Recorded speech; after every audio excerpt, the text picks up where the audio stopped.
Hello friends, today we will see about satellite communication subsystems.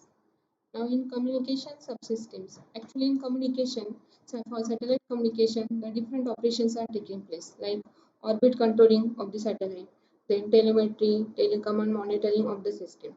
Now in this satellite communication, the basically communication taking place between two subsystems. One is the space segment and second one is the earth segment. In this figure, it is shown that this is the communication link which is provided established between space segment subsystem and earth segment subsystem. In earth segment subsystem, this subsystem is present in the ground segment. It is having the ability to access the satellite repeater to provide the communication between the users. This earth segment is also called as ground segment. It performs mainly two functions. One is transmission of signal from the satellite and second one is reception of signal from the satellite. The earth stations are the major subsystem in the earth segment. Now for space segment subsystem there are different subsystems. First one is the AOC subsystem, that is attitude and orbit controlling subsystem. Second one is TTCM, that is telemetry tracking commanding and monitoring subsystem. Third one is the power and antenna subsystems. Next one is transponders. We will see these one by one. First one, attitude and orbit control subsystem. Now this subsystem consists of actually different rocket motors. It is capable of placing the satellite into the right orbit whenever it is deviated from the respective orbit. This deviation of the satellite from its orbit is taking place actually due to different forces acting on the satellite. These are the gravitational forces from the sun, moon or any other planets. So this AOC subsystem is helpful to in order to make the antennas which are narrow beam type point towards the earth. Gadgets are basically used to control the attitude of the satellite. AOC subsystem having two parts. One is the attitude control subsystem and second one is the orbit control subsystem. In attitude control subsystem, it takes care of the orientation of satellite in its respective orbit. There are two methods to make the satellite to be present in the orbit as a stable orbit, because in the lifetime of the satellite it should be stable. So for that purpose two methods are provided in this control subsystem. One is the spinning the satellite and second one is the three axis method. Now, what happens in spinning satellite? In this method, the body of the satellite rotates around its spin axis. In general, it can be rotated at 30 to 100 rpm to produce a force, which is gyroscopic type. Due to this, the spin axis gets stabilized and the satellite will point in the same direction. Satellites of this type are called as the spinners. Spinner contains drum, which is of cylindrical shape. This drum is covered with solar cells. Power system and rockets which are present, they are in the drum. Communication subsystem is placed on the top of the drum. An electric motor drives this communication system. The direction of this motor will be opposite to the rotation of the satellite body, so that the antennas point towards the earth. The satellites which perform this kind of operation are called D-spin. So in the during launching space, uh, the satellite spins when the small radial gadgets are operated. After this, the D-spin system operates in order to make the TTCM subsystem antennas point towards the Earth station. Now second method is three-axis method. In three-axis method, actually it is having one or more momentum wheels.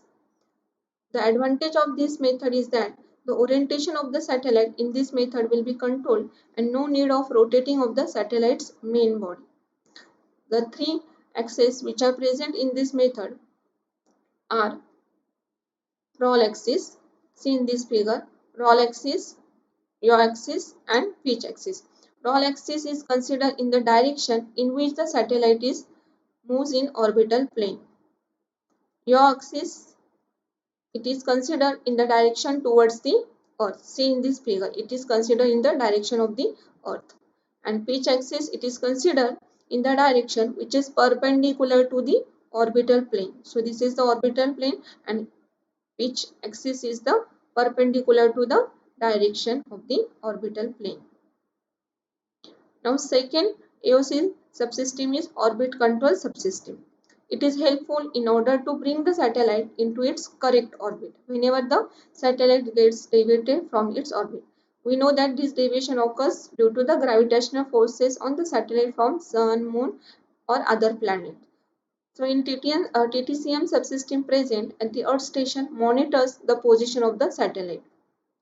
If any change in the satellite orbit occurs, then it sends a signal regarding the correction to the orbit control subsystem.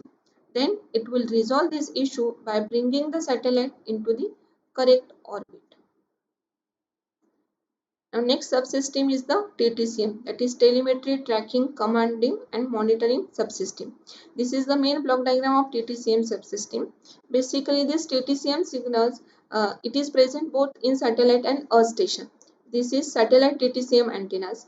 This is tracking subsystem, telemetry receiver, then this is telecommand transmitter, then controllers and data processors, and computer and attitude orbit controls are present in this TTCM. Now in this system, it is used to control the satellite in its lifetime after placing it in the proper orbit. Actually, whenever we are placing the satellite in its orbit, then it's in the satellite lifetime it should be stable in that orbit. But there may be a deviation of that orbit. So to correct that deviation and to again make it into that stable orbit, this is very useful. So in TTCM subsystem, it is having main three parts. First one is the telemetry and monitoring subsystem. Second one is the tracking subsystem. And third one is the commanding subsystem. We will see this one by one. In telemetry and monitoring subsystem, this subsystem present in the satellite. It performs mainly two functions. One is receiving data from the sensors and transmitting data to the earth station. So this tracking system this telemetry system receives the data from the sensors which are present on the satellite and it transmits that data to the earth station. On the satellite there are different sensors are available. They are used to measure the different parameters like pressure, temperature or status of the satellite of various subsystems. So in general this telemetry data is transmitted in FSK or PSK form, that is phase shift keying and PSK, frequency shift keying. Telemetry subsystem, it is remote control system. It sends monitoring data from the satellite to the earth, and generally the telemetry signals carry the information related to attitude, environment and the satellite position. Next system is the tracking subsystem. In tracking subsystem, it is useful to know the position of the satellite and its current orbit. Satellite Control Center, that is SSC, monitors the working and status of the space segment subsystem with the help of telemetry downlink, and it controls those subsystems using command uplink. We know that tracking subsystem is also present in the Earth station. It mainly focuses on the range and look angles which are present of the satellite. Number of techniques that are used in order to track the satellites are used. For example, change in the orbital position of satellite can be identified by using the data which is obtained from the velocity and acceleration sensors which are present on the satellite. The tracking subsystem that is present on the Earth station keeps tracking of the satellite. When it is released from the last stage of the launch vehicle, and then it performs the functions like locating of satellite in its initial orbit and the transfer orbit. Now last subsystem for the TTCM is commanding subsystem. It is necessary in order to launch the satellite in an orbit and it's working in that orbit. This subsystem adjusts the attitude and orbit of the satellite whenever there is any deviation in the that values occurs. So it also controls the communication subsystem. This commanding subsystem is responsible for turning on or off the other subsystems which are present on the satellite based on the data which is getting from the telemetry and tracking subsystems. In general, control codes are converted into command words, and these command words are used to send in the form of TDM frames. So initially, the validity of these command words is checked in the satellite. After this, these command words can be sent back to the Earth station. Here, these command words are checked once again. If the Earth station also receives the same correct command words, then it sends an execute instruction to the satellite. So it executes that command. Functionality wise, the telemetry subsystem and commanding subsystem are opposite to each other. Since the first one, that is telemetry subsystem, transmits the satellite's information to the Earth station, and commanding subsystem receives the command signals from the Earth station. Thank you.